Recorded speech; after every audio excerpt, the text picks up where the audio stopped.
I thought I would make a small video for you to talk about the idea of the word search.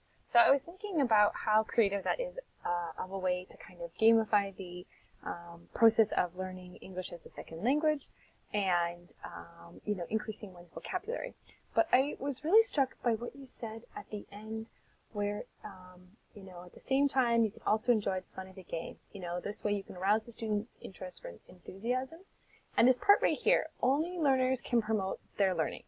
So I started to think about when I learned Dutch. I was 16, I was on an exchange, and one of the things that helped me to learn the quickest was that I watched, it was actually American television in Dutch, but I was able to hear it in English and read it in Dutch.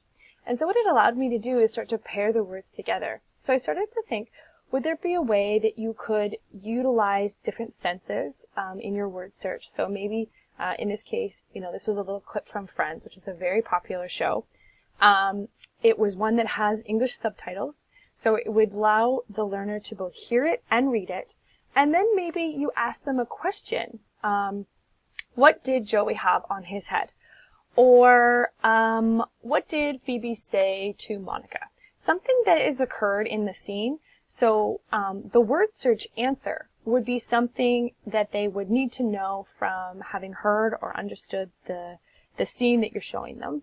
And it would be a way to both, maybe utilize some words, but also utilize comprehension and understanding. So you may be able to do something like that in combination to kind of the more vocabulary-based ones. Because I think sometimes, we can learn vocabulary, but if we don't know how to use it or we can't pick up on words, learning another language can be very difficult.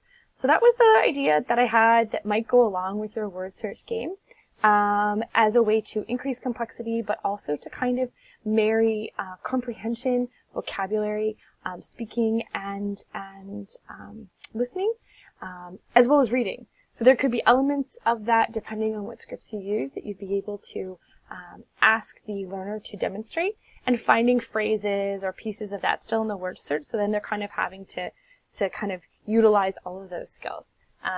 I love your idea, and I hope that it is fruitful for your learners.